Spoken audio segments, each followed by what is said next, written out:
Public کیا جائے گا۔ تو اب ہم امید کرتے ہیں کہ کمیشن کے سامنے ایک شفاف طریقے سے اس کی ایگزامینیشن شروع ہوگی۔ آپ کو یہ بھی یاد ہے کہ جب اسکروٹنی کمیٹی کے سامنے پروزل ہو رہا تھا تو ہم نے اپنے پروزل کی خود ایک رپورٹ بنا کے اپنی فائنڈنگز کی جمع کرائی تھی۔ تو اہم چیز یہ ہے ہمارے لیے دیکھنا کہ ہم نے جو فیکٹ فائنڈنگ سبمٹ کرائی تھی پروزل رپورٹ کو، اس کو اس رپورٹ میں کہاں تک اٹینڈ کیا گیا ہے، اور اب تاریخ 18 جنوری مقرر کی گئی ہے جس تاریخ پر یہ اسکروٹنی کا معاملہ بھی آگے بڑھے گا، اور پی ٹی آئی نے ایک اور درخواست سیکریسی کی دی ہے کہ سیکریسی کا بھی ایسپیکٹ، جو کہ اس وقت ہی کمیشن نے اناؤنس کر دیا کہ کمیشن کا ویو یہ ہے کہ کوئی میٹر سیکرٹ نہیں ہو سکتا، اور دوسری ایک درخواست جو پارٹی کی طرف سے آئی ہے وہ یہ ہے کہ تمام ایسی اسکروٹنیز جو باقی پارٹیز کی بھی ہو رہی ہیں ان کو سب کو کلب کر دیا جائے۔ تو ہم اس کے اوپر انشاءاللہ تعالیٰ اگلی تاریخ کے اوپر بحث کریں گے، اور پھر جو بھی فیصلہ آئے گا وہ آپ کی خدمت میں پیش کر دیں گے۔ بہت بہت شکریہ۔ بسم اللہ الرحمن الرحیم۔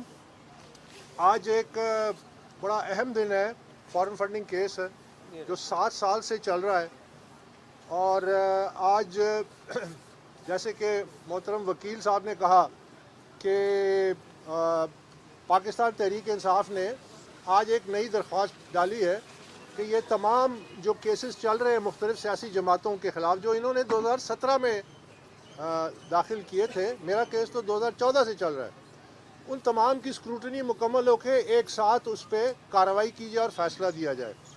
تو یہ بڑا مذاقہ خیز ایک مطالبہ ہے۔ ہم نے زندگی میں اجتماعی نکاح تو سنے تھے، لیکن اجتماعی عدالتی فیصلوں کا شاید آج پہلی دفعہ سن رہے ہیں۔ یہ ایسے ہی ہے جیسے کہ اگر 10 قاتل میں سے ایک پکڑا جائے، اور یہ میں پی ٹی آئی کے حوالے سے نہیں کر رہا، صرف مثال کے طور پہ، تو وہ ایک یہ کہے کہ جب تک باقی 9 بھی نہیں پکڑے جائیں گے جب تک آپ ہمارا فیصلہ نہ سنائیں۔ تو بہرحال اس اپلیکیشن کی بھی 18 جنوری کو اس پہ ہیئرنگ ہوگی، لیکن میں آج آپ کے سامنے اسکروٹنی کمیٹی کا ایک پس منظر آپ کے سامنے رکھنا چاہتا ہوں ریکارڈ کے لیے، کیونکہ آج کا دن ہے، یہ موقع بھی ہے۔ یہ اسکروٹنی کمیٹی مارچ 2018 میں قائم کی گئی۔ کیوں قائم کی گئی؟ کیونکہ الیکشن کمیشن نے 2014 سے لے کے 2018 تک پاکستان تحریک انصاف کو 21 آرڈرز دیے پروڈکشن کے کہ یہ ڈاکومنٹس آپ پروڈیوس کریں۔ انہوں نے وہ ڈاکومنٹس پروڈیوس نہیں کیے، اس لیے ایک تحقیقاتی کمیٹی ہماری درخواست پہ الیکشن کمیشن نے یہ فیصلہ کیا کہ ایک کمیٹی ہوگی۔ یہ وہ کمیٹی ہے جس کو 1 مہینہ دیا گیا کہ آپ 1 مہینے میں رپورٹ تشکیل کر کے دیں۔ آج 3 سال 9 مہینے بعد یہ رپورٹ اس اسکروٹنی کمیٹی نے جمع کرائی۔ تو 7 سال سے یہ جو کیس مینج ہو رہا ہے، اور اس کی مینجمنٹ کا ایک آپ کو میں مثال دیتا ہوں کہ الیکشن کمیشن نے اکتوبر 10 2019 کو ایک فیصلہ دیا جس میں انہوں نے کہا کہ پی ٹی آئی نے ہسٹورک ابیوز آف لا کیا ہے ٹو ڈیلے دا کیس۔ تو یہ پورا کیس مینج ہوا ہے۔ اب جب کمیٹی بنی مارچ 2018 میں، تو اپریل 25 2018 کو کمیٹی نے ایک آرڈر پاس کیا کہ آپ یہ 10 فائنینشیل انسٹرومنٹ جو ہیں یہ جمع کرائیں۔ ظاہر ہے پی ٹی آئی نے نہیں جمع کرائے، جن میں تمام بین الاقوامی اکاؤنٹس، تمام پاکستان کے اندر اکاؤنٹس۔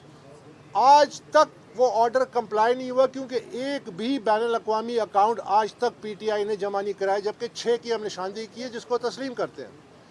اپریل 25 کے اس آرڈر کے بعد جب اس کی تعمیل نہیں ہوئی تو 3 جولائی 2018 کو اسکروٹنی کمیٹی نے ایک الیکشن کمیشن کی طرف سے خط لکھا اسٹیٹ بینک کو، اور ان کو کہا کہ اس 5 سالہ عرصے میں 2009 سے 13 تمام پی ٹی آئی کے اکاؤنٹس، تمام جو فارن فنڈنگ ہوئی اس کی تفصیلات الیکشن کمیشن میں جمع کرائیں۔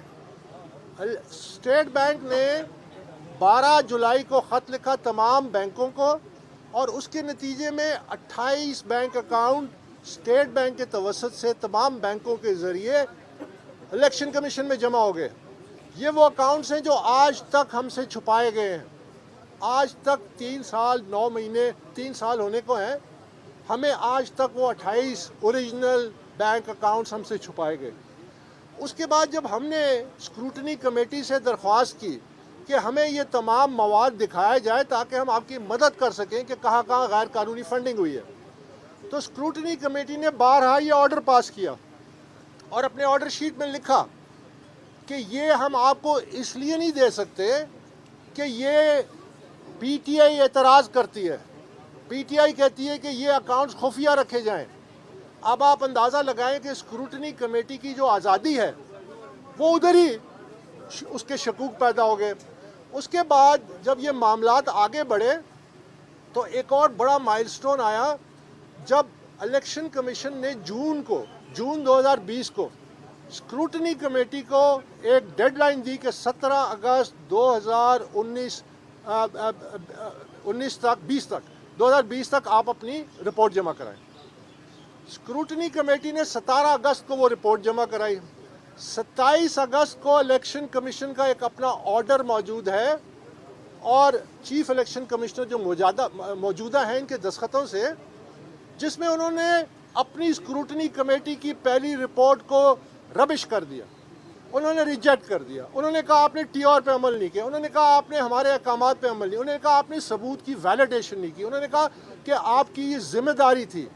اب سوال تو یہ پیدا ہوتا ہے کہ جب ایک اسکروٹنی کمیٹی 28-29 مہینے بعد مکمل طور پہ ناکام ہو جائے الیکشن کمیشن کے اپنے آرڈر کے مطابق، تو پھر کیا اس کا قائم رہنا بنتا تھا؟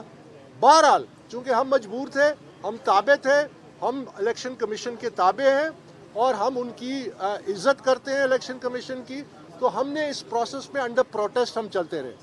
اب اس کے بعد اگلا مرحلہ جو امپورٹنٹ آیا، ہم نے ان کو درخواستیں دیں کہ آپ پی ٹی آئی کے 4 ملازمین جو آج بھی ملازمین ہیں سینٹرل آفس کے، ایک ڈاکیومنٹ ہے جس میں پی ٹی آئی کا فائنانس بورڈ، جس میں سیف اللہ نیازی، عامر کیانی، سردار اظہر طارق، ڈاکٹر مومن، کرنل یونس، یہ تمام لوگ موجود ہیں، اور جس کے نیچے لکھا ہوا ہے copy to Imran Khan and doctor Arif Alvi, یعنی ان کی نالج سے یہ فیصلہ کیا گیا کہ 4 ملازمین کے اکاؤنٹس میں پیسہ آئے گا۔ اب جب 4 ملازمین کے اکاؤنٹس میں پیسہ وہ تسلیم کرتے ہیں، ان کے central finance secretary on record تسلیم کرتے ہیں، تو ہم نے یہ مطالبہ کیا کہ یہ اکاؤنٹس اب ان کے ذاتی نہیں رہے، اب اس میں پی ٹی آئی کے ڈونیشنز آئی ہیں، آپ ان کی تفصیلات بتائیں۔ تفصیلات انکار کیا، کمیٹی نے انکار کیا پوچھنے سے۔ ہم نے ان کو کہا ان کے انٹرنیشنل یہ اکاؤنٹس ہیں، یہ تسلیم کرتے ہیں، آپ اس سلسلے میں کارروائی کریں۔ کمیٹی نے انکار کیا۔ عمران خان نے جا کے ایک اعلان کیا کہ میں چاہتا ہوں کہ تمام ٹرائل اوپن ہو، لائیو کوریج ہو۔ ہم نے وہ ڈالی درخواست، کمیٹی نے مسترد کی۔ تو یہ تمام جو کیس ہے یہ اس طرح مینیج ہو کے پھر یہاں تک پہنچا کہ 14 اپریل کو ایک تاریخی فیصلہ آیا۔ اس فیصلے میں الیکشن کمیشن کا 2021 کا، جس میں انہوں نے ہمیں یہ اختیار دیا پہلی دفعہ کہ آپ اپنے 2 آڈیٹرز لائیں، اور جو پی ٹی آئی نے جمع کرایا ہے ریکارڈ، 28 بینک اکاؤنٹس نہیں جو اسٹیٹ بینک کے ذریعے آئے ہیں،